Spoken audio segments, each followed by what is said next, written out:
Saya percaya kita semua rindu di tahun yang baru ini kesuksesan dan keberuntungan menjadi milik dan bagian kita. Amin. Saya percaya itu tidak perlu saya angkat tangan, semua kita kepingin sukses dan beruntung. Betul enggak? Tapi seringkali kita tidak mengerti bagaimana cara kita bisa sukses dan bagaimana kita bisa beruntung dalam menghidupi tahun-tahun ini. Saya percaya dan saya yakin kesuksesan dan keberuntungan tidak hanya kita rindukan terjadi dari Januari sampai Desember 2024, tapi sepanjang tahun seumur hidup kita tetap sukses dan beruntung. Amin. Itu sebabnya saya bergumul, saudara, di dalam persiapan, di dalam liburan saya, karena Bapak Gembala sebelum saya berangkat bilang, Bapak engkau khotbah minggu pertama, tahun pertama, di pertemuan jemaat, Bapak yang khotbah. Itu membuat saya kepikiran dan membuat saya terus merenungkan apa yang Tuhan mau sampaikan kepada jemaat supaya kita sukses dan beruntung. Semua kita merindukan satu keberhasilan dan satu kesuksesan, baik dalam rumah tangga, usaha, pekerjaan, apapun juga aspek kehidupan kita. Saya percaya kita merindukan satu keberhasilan dan keberuntungan selalu mengikuti dan mengiringi kita. Ada beberapa hal yang perlu kita perhatikan, bagaimana caranya agar kita dapat sukses dan kita menjadi beruntung di sepanjang hidup kita. Kapan saja dan di mana saja kita berada, kesuksesan dan keberuntungan menjadi milik dan bagian kita. Saya percaya kalau saya bertanya, semua pasti menjawab, saya mau dan saya rindu dan saya kepingin. Itu sebabnya apa yang saya dapat, apa yang saya alami, apa yang saya bergumulkan dalam hati, hari ini Tuhan ingin membagikan kepada kita semua. Tujuannya sederhana, agar kita menjadi sukses dan beruntung, baik dalam dunia ini, baik dalam usaha, dalam urusan perut maupun dalam urusan kerohanian kita. Kita menjadi orang yang sukses dan beruntung. Amin. Kesuksesan kita di dalam hal dunia, dalam segala usaha dan pekerjaan kita, itu diawali dari kesuksesan kerohanian kita. Sekali lagi saya bilang begini, kesuksesan kita di dalam dunia usaha kita, dalam dunia yang fana ini, itu harus dimulai dari kesuksesan membangun manusia roh kita. Kalau manusia roh kita ini dikasih makanan yang sehat, menjadi kuat dan sehat, saya percaya kebutuhan jasmani akan mengikuti kita. Yang setuju katakan amin. Itu sebabnya saya bergumul, ayat apa yang cocok, karena saya seorang hamba Tuhan yang pemalas baca. Saya cuma cinta satu buku Alkitab. Yang saya baca hanya Alkitab. Bapak Gembala bilang begini, makanya saya bilang jangan rekam dan jangan live. Bapak bilang, Bapak, kita download ini kamus, kita download ini referensi buku Alkitab bahasa Ibrani, kok apalagi bahasa Ibrani. Bahasa sabu saya beta jatuh bangun lagi pakai bahasa Ibrani. Nah, saudara, saya bilang sudah Bapak jangan bikin tambah beban, beta baca Alkitab. Saudara, ini tidak gampang. Itu sebabnya saya bilang, Tuhan, apa sih yang Tuhan mau? Katakan kepada jemaat, tahun-tahun hidupmu engkau akan berhasil dan beruntung. Wow, itu luar biasa, saudara. Dan itu yang saya sampaikan kepada kita semua jemaat Jalan Jati pada pagi menjelang siang ini. Engkau adalah orang yang sukses dan beruntung, saudara. Semua kita rindukan itu, saudara. Pertanyaan, bagaimana cara kita bisa menjadi sukses dan beruntung? Itu menjadi persoalan. Tuhan kasih saya buka di kitab Yosua pasal yang pertama. Saya bilang, Tuhan, itu sudah saya pernah khotbahkan di tempat ini. Tuhan bilang, bicarakan Yosua pasal yang pertama. Mari kita buka Yosua pasal yang pertama. Puji nama Tuhan. Baik, Yosua pasal yang pertama.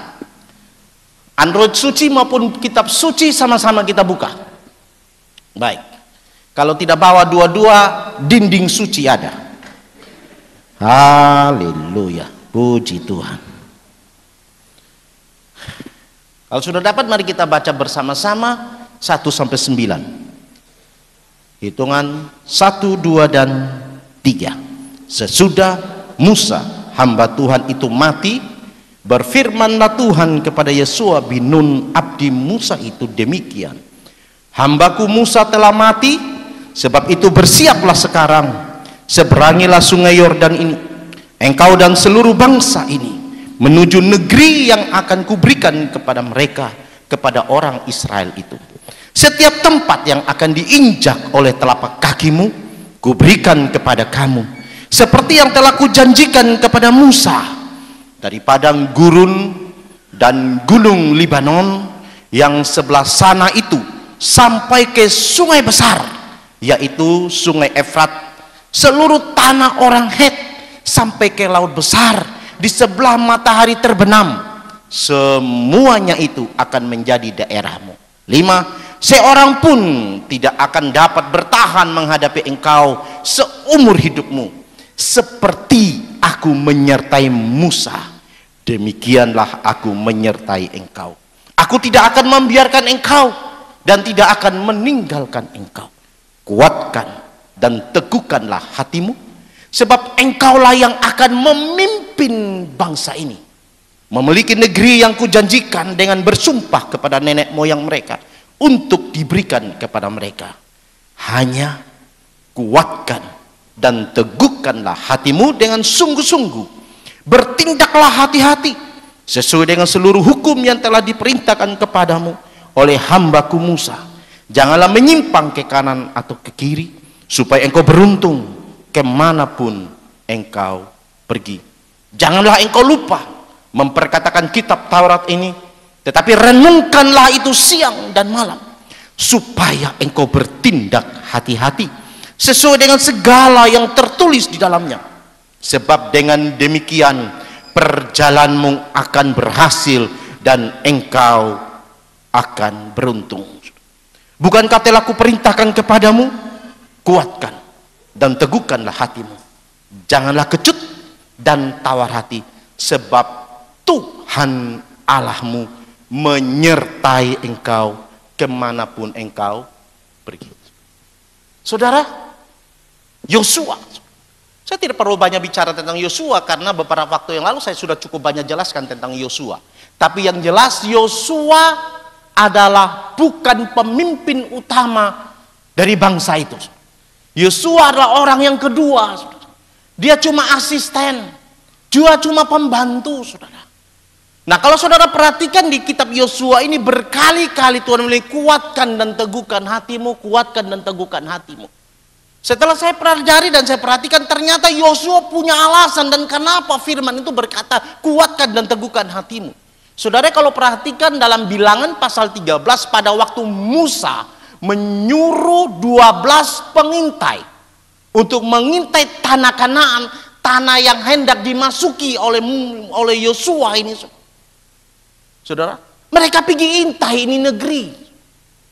Mereka menjadi orang yang mengamat-amati negeri ini, bagaimana keadaan negeri ini. 10 orang bilang gini, itu orang enak, orang raksasa ada di sana.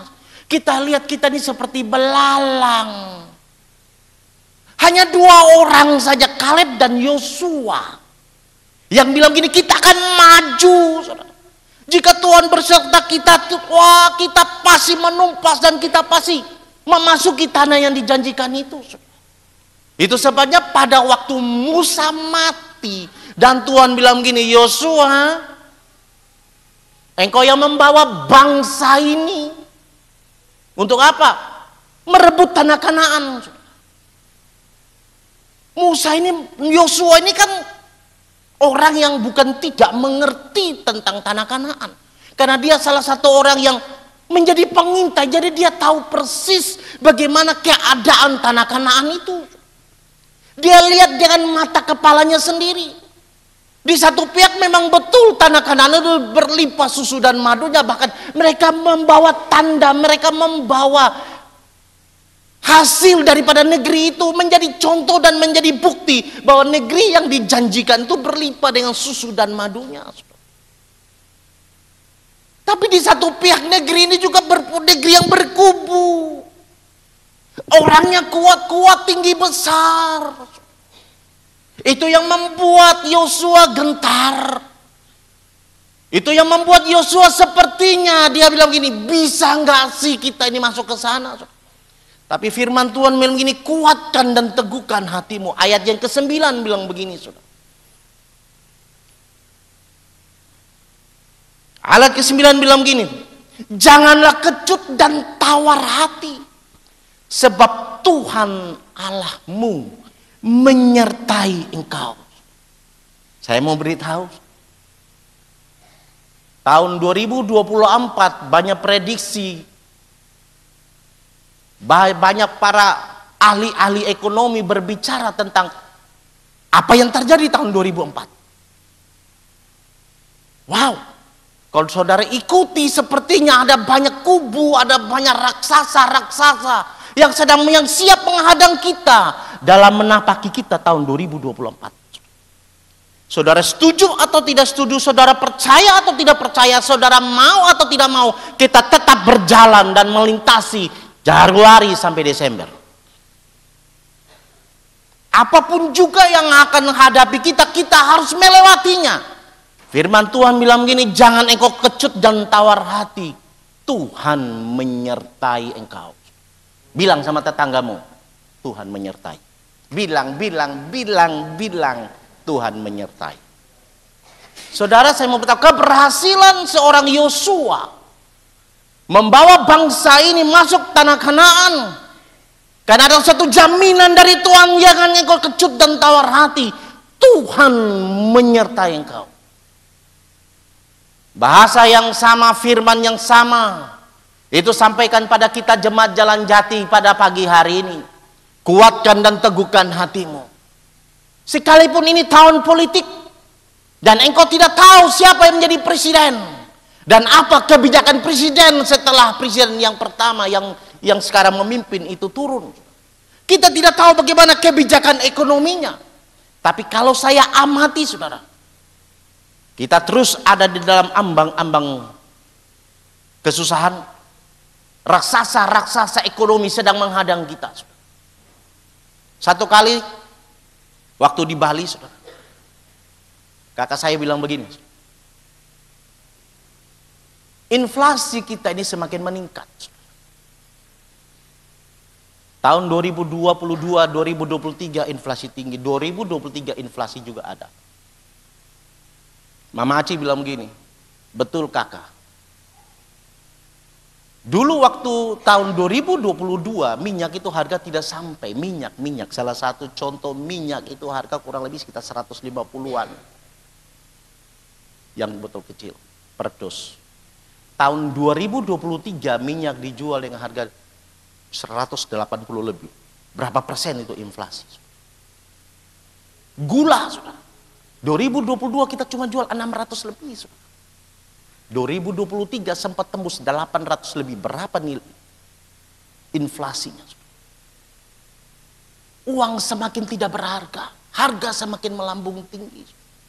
Tahun 2024 berapa inflasi itu? Kalau kita dengar pengamat, hati kita menjadi kecut. Kalau kita lihat keadaan dunia ekonomi seperti ini, hati kita menjadi tawar. Bisakah kita jalani hidup ini? Dengarkan saya baik-baik. Firman itu datang kepada kita pagi hari ini. Aku akan menyertai engkau. Amin. Itu sebabnya kuatkan dan teguhkan hatimu. Tuhan menyertai kami. Tuhan menyertai kita. Amin. Kalau Tuhan menyertai Yosua, Tuhan juga menyertai kita, saudara. Karena firman itu relevan sampai hari ini untuk kita semua. Itu sebabnya jangan tawar dan kecut hati, saudara. Yosua memang betul dia seorang pemimpin. Yosua memang betul dia seorang yang merebut, seorang pahlawan.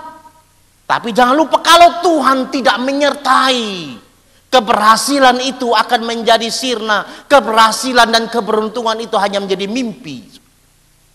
Itu sebabnya kita butuh Tuhan menyertai kita, saudara.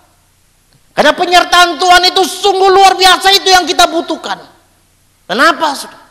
Sebab kalau Tuhan tidak menyertai kita, saudara, semuanya tinggal hayalan. Persoalan timbul, bagaimana caranya supaya kita dapat disertai Tuhan? Kita semua rindu kan untuk disertai Tuhan. Hal yang penting yang perlu kita ingat, Bagaimana cara kita dapat disertai oleh Tuhan? Hiduplah berkenan di hadapan Tuhan. Hidup yang menyenangkan hati Tuhan. Kalau kita lihat Yosua pasal yang pertama ayat yang ke-7 bilang begini, saudara.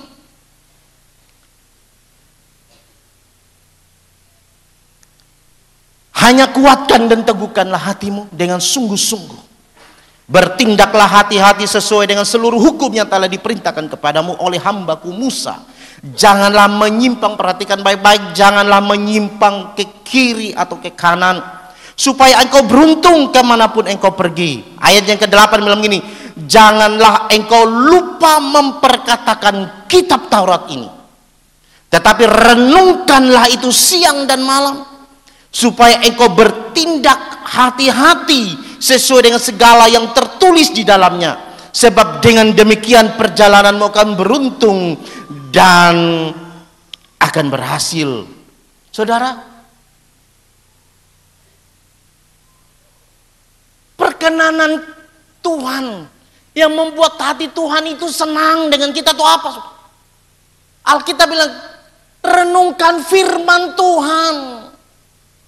Karena firman itu yang menuntun kita, membimbing kita, agar kita dapat bertindak hati-hati firman itu. Dengan kata lain, ketaatan di dalam melakukan firman itu menentukan keberhasilanmu. Tuhan menyertai engkau. Tapi jika engkau tidak taat dalam melakukan firman, maka keberhasilan itu pun tidak akan engkau capai. Tuhan menyertai, oke. Tapi jangan lupa engkau harus taat akan firman. Alkitab bilang begini, renungkan firman Tuhan siang dan malam.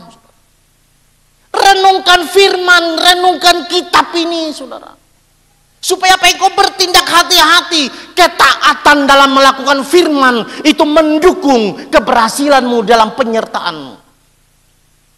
Di dalam Tuhan menyertai kita. Tuhan menyertai kita.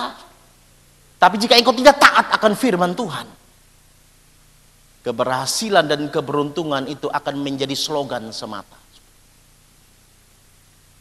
Firman yang mana? Firman yang engkau tahu. Jangan firman yang tetangga tahu. Firman yang ada dalam hatimu. Engkau berkata firman yang mana Tuhan? Jika engkau firman berkata jangan membalas, ya jangan membalas. Jangan membunuh, ya jangan membunuh. Jangan berzina, ya jangan berzina, saudara. Taat akan firman. Kalau firman bilang mengampuni, ya mengampuni. Kalau firman itu berkata dalam hatimu beribadah, ya beribadah, saudara. Firman berkata mengasihi, ya mengasihi, saudara. Taat di dalam melakukan firman. Itu tidak kalah pentingnya dalam penyertaan. Apa gunanya Tuhan menyertai kalau engkau tidak taat akan firman? Kesuksesan dan keberhasilan, keberuntungan akan menjadi slogan. Engkau harus taat akan firman. Itu sebabnya Tuhan bilang sama Yosua, renungkan kitab Taurat ini. Renungkan firman Tuhan ini siang dan malam. Supaya engkau bertindak hati-hati. Supaya perjalananmu akan berhasil dan beruntung. Saudara, seringkali kita tidak taat. Kita tidak taat firman. Sekali lagi, saudara, mungkin saudara lupa. Tapi lewat kesempatan tahun yang baru saya ingatkan. Gereja ini bikin jadwal ibadah itu bukan karena kurang kerjaan. Bukan karena Bapak Gembala kengangguran. Bukan Mama Gembala ini kurang sibuk. Sehingga hari Selasa ada ibu-ibu. Ibu, kalau engkau mau lihat keberhasilan dan keberuntunganmu, dekatkan dirimu kepada Tuhan. Mungkin di rumah engkau sibuk, mungkin di rumah engkau tidak bisa. Di sini ada kaum ibu dari Selasa. Beribadah, engkau bisa saling mendoakan, membagi share firman, berdoa, memuji Tuhan bersama-sama. Supaya engkau bertindak hati-hati. Supaya engkau bisa berubah, saudara. Yang cerewet berhenti cerewet, saudara. Ini cerewet yang tidak ada hal dengan cerewet, saudara. Omong yang tidak karu-karuan, kenapa? Karena tidak taat firman, saudara. Curiga habis biru. Pulang cepat salah, pulang lambat salah, tidak pulang lebih salah lagi. Ya kan?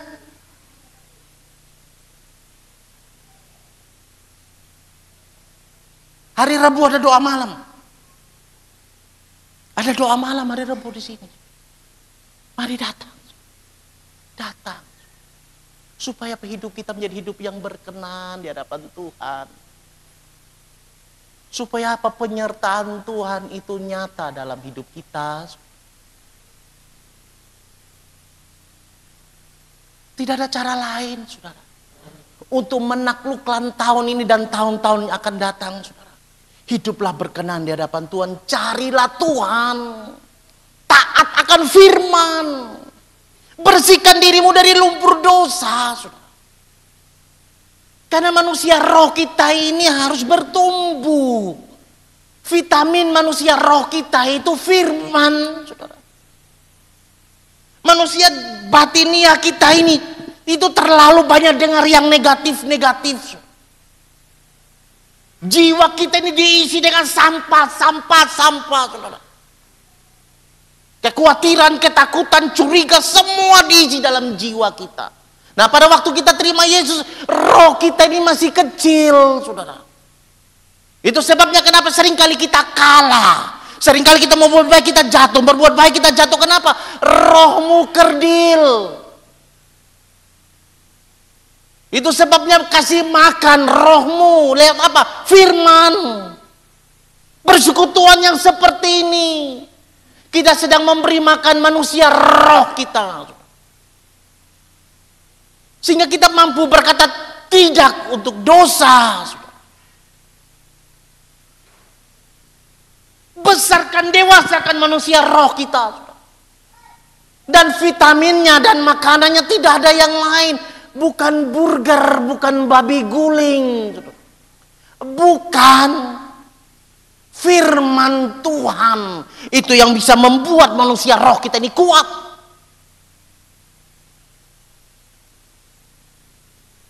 Itu yang kedua. Yang ketiga yang kita pelajari, keberhasilan Yosua dan janji Tuhan digenapi dalam kepemimpinan Yosua. Ayat itu bilang begini, saudara.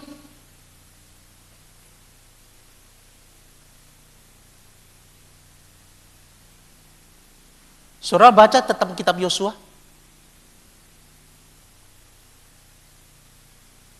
Saudara tahu cerita tentang Yosua?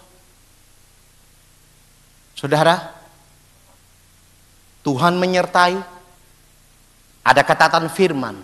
Saya mau beritahu, kalau Yosua tidak melangkah, kalau Yosua tidak cabut pedang, tidak keberhasilan. Berkat itu tidak jatuh dari langit. Keberhasilan itu tidak datang sekonyong-konyong, saudara. Semua itu perlu usaha, saudara. Kalau saudara tahu cerita tentang Yosua dalam kitab Yosua, bagaimana Yosua bertarung, berperang, saudara.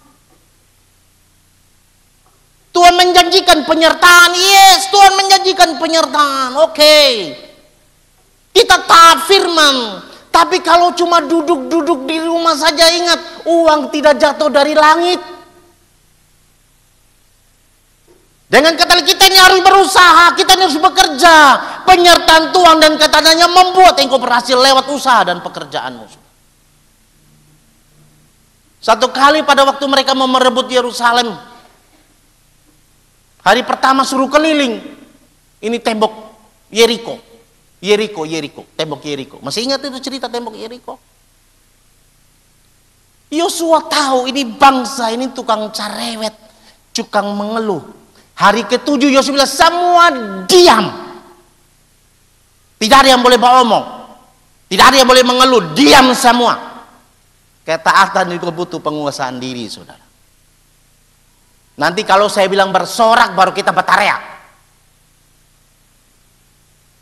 Apa yang dilakukan Yosua? Dia keliling ini tembok Yeriko, saudara.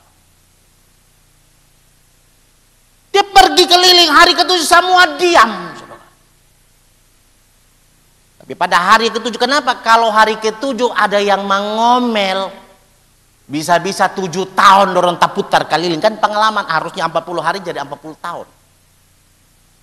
Gara-gara mengomel di padang gurun. Saudara, apa yang terjadi? Pada waktu mereka bersorak-sorai, tembok itu runtuh, betul? Setelah runtuh, apa yang mereka lakukan? Mereka cuma nonton begini, sako. Kalau sudah pelajari itu, mereka masuk dan mereka menumpas habis penduduk itu. Artinya mereka menduduki kami. Artinya apa? Ada usaha. Ada sesuatu yang dikerjakan, ada sesuatu yang dilakukan, saudara. Keberhasilan itu dapat diraih, saudara. Dengan apa? Bekerja. Bukan ongkang-ongkang kaki.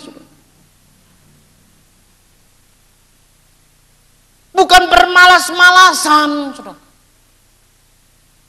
Khusus yang jomblo ini, Tuhan menyertai engkau. Engkau taat firman, engkau pasti dapat jodoh. Kalau setiap hari kau diam di rumah, kira-kira itu laki-laki datang sendiri.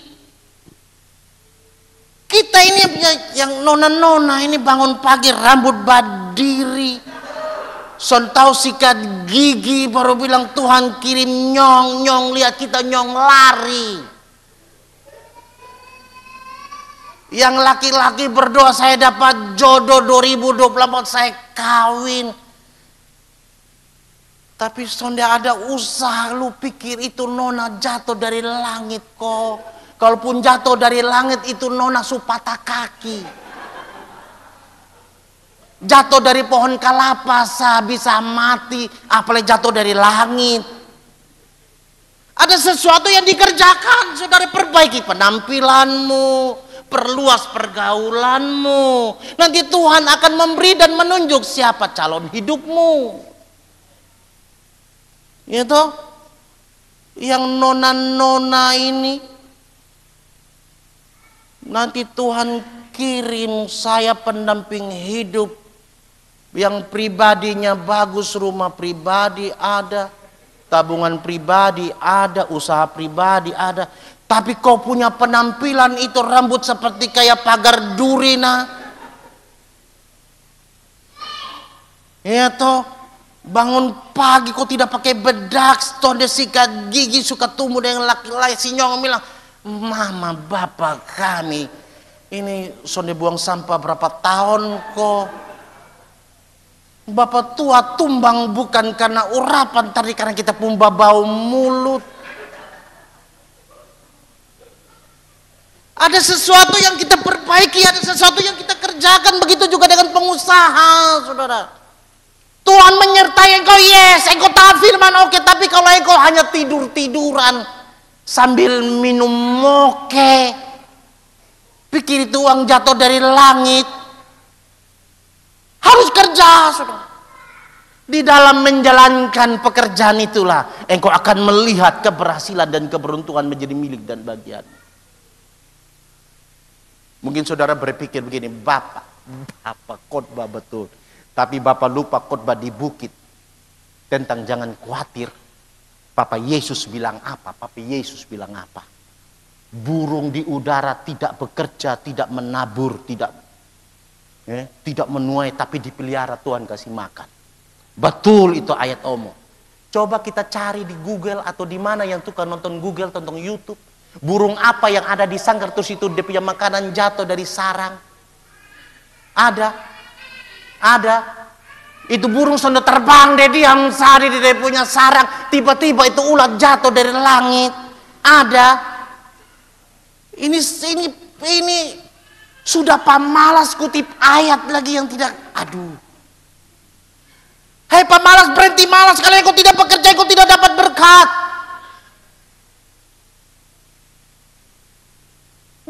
itu terbang dulu.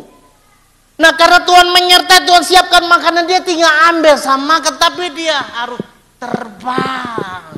Bukan diam di sarang. Mau beritahu? Penyertaan Tuhan begitu luar biasa, dia janjikan kepada kita. Yang harus kita lakukan taat akan firman dan lakukan sesuatu. Bekerjalah. Engkau akan melihat keberhasilan dan keberuntungan di tahun ini, 8 tahun akan datang. Engkau terus dalam keadaan keberhasilan dan keberuntungan menjadi milik dan bahagiamu. Amin. Amin. Saya tidak perlu tanya siapa yang mau berhasil, semua kita mau berhasil. Ada di antara kita cita-cita mau jadi gembel. Tahu tuh gembel? Semua serba kurang. Pakai baju-baju kurang saparo. Pakai celana-celana kurang saparo. Pakai sepatu, pakai sandal kurang satu. Cuma satu itu. Ada yang mau begitu, ada yang cita-cita begitu kok. Bapak, beta pun cita-cita. Apa cita-cita? Aku hidup di dalam kekurangan. Ada yang model begitu. Kalau ada yang maju di muka kita, doa supaya dia kurang terus. Kita semua kepingin berhasil kan? Saudara, firman Tuhan begini. Pastikan engkau di dalam penyertaan Tuhan. Bagaimana kita dapat disertai Tuhan? Renungkan firman Tuhan siang dan malam. Dan tidak kalah penting, jangan berpangku tangan. Sing-singkan lengan bajumu. Lakukan segala sesuatu yang berguna. Lakukan sesuatu yang positif. Lakukan sesuatu pekerjaan dengan rasa tanggung jawab. Engkau akan melihat keberhasilan dan keberuntungan menjadi milik dan bahagiamu. Saudara, kalau orang luar, orang yang tidak kenal Tuhan bekerja sambil berkeringat. Tapi saya mau beritahu, anak-anak Tuhan bekerja, berkeringat, sambil mengumpulkan berkat. Kita hitung berkat sampai berkeringat. Sudah tahu tuh ora et labora? Apa itu ora et labora? Berdoa dan bekerja. Betul? Bekerjalah apa yang engkau doakan. Dan berdoalah apa yang engkau kerjakan.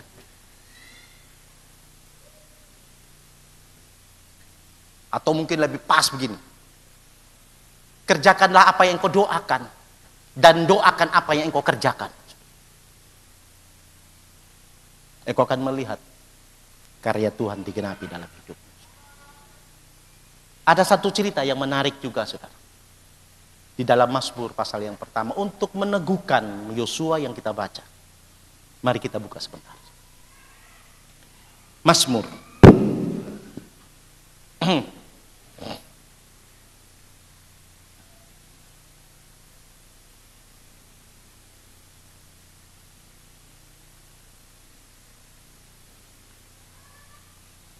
Oke.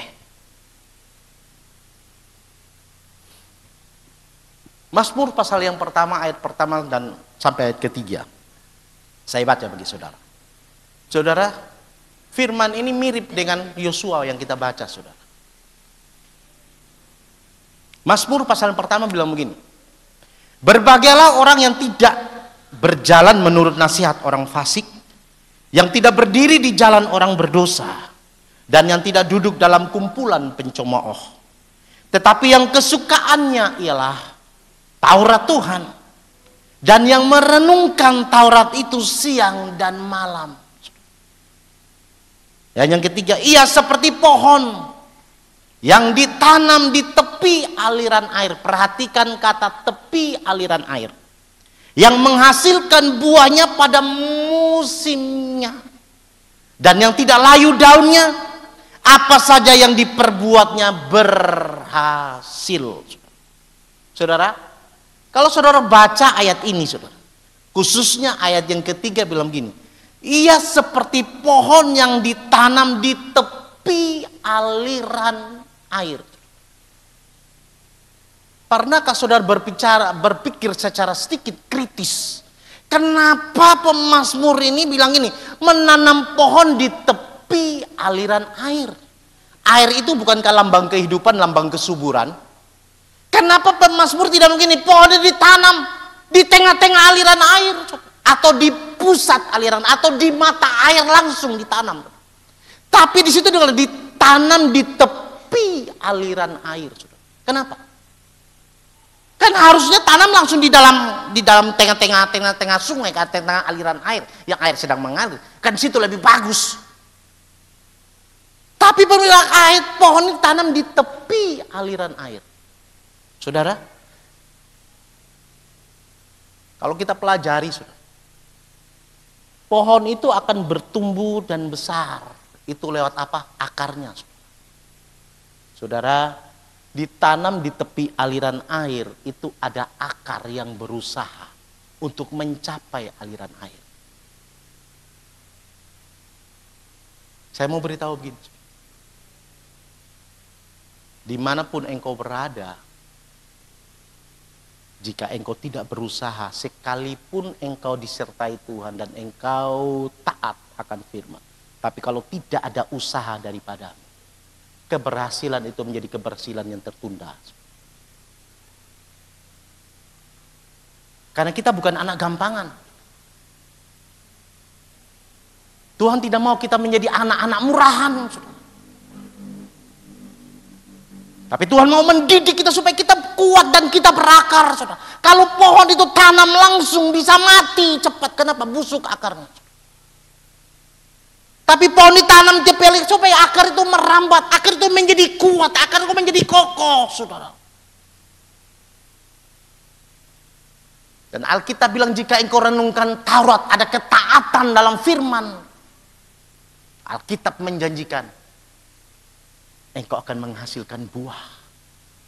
Perjalananmu akan berhasil. Engkau akan beruntung. Tapi jangan lupa, pohon itu menghasilkan buah itu pada musimnya. Mungkin saudara berpikir begini, Pak, saya sudah andalkan Tuhan, Pak. Saya sungguh merasakan penyertaan Tuhan. Saya sudah taat, Pak, lakukan firman. Saya sudah berusaha. Tapi sepertinya saya tidak seperti apa yang Tuhan janjikan. Saya mau beritahu, pohon itu berbuah, itu ada musimnya. Bulan Desember saya dengan Bapak Gembala pelayanan di Wetabulla. Bapak Pendeta khotbah di ibadah Natal GBI Rock. Ini sama-sama Kaben. Sama-sama Mama Gembala, saudara. Lewat, ada orang jual duren di pinggir jalan. Kita duduk di situ. Banyak maaf jemaat. Kita pesta duren di situ, saudara. Saya masih ingat Bapak Gembala tanya, Ibu, ini duren dia berbuah setiap hari kok. Sonde Bapak. Hanya bulan-bulan tertentu saat dia berbuah. Mulai dari bulan berapa dia berbuah, Ibu? Karena yang jual duren ini dia punya pohon sendiri, saudara. Dan dia hafal buah ini dari pohon ini, buah ini dari pohon ini, karakter buah tekstur dagingnya itu dia tahu ini dari turunan pohon ini turun dari pohon ini turun dari pohon ini, dan semua yang dia buka itu benar, saudara. Jadi kita merasa terhibur. Bapak Gembala tanya, setiap hari dia berbuah, Sonde Bapak. Dia berbuah dari bulan 11 sampai bulan 12 ini sasu tidak ada buah lain. Terus bulan-bulan selanjutnya tidak ada buah Bapak. Dia punya musim buah itu bulan 11.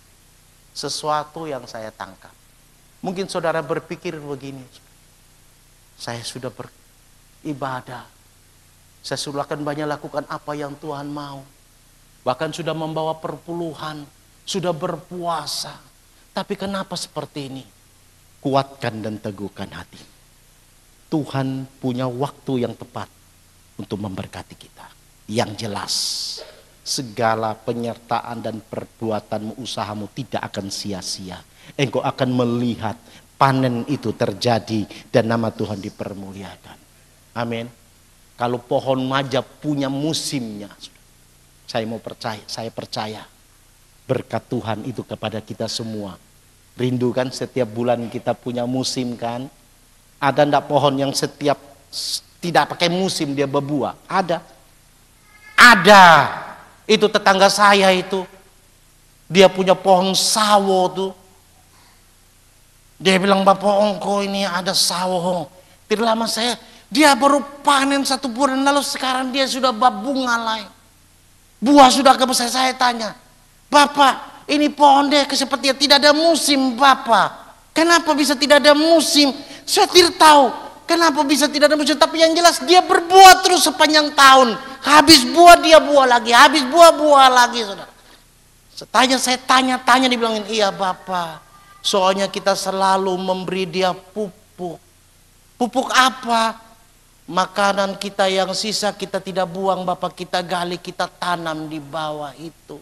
Ada tulang ikan, tulang ayam kita tidak buang, kita gali, kita tanam di bawah situ. Bapak setiap bulan dia berbuah. Saya bilang gini, secara tidak sadar seperti ya Roh bilang begini, kalau engkau mau berbuah, ya toh, taat firman, lakukan firman, bukan pada musimnya.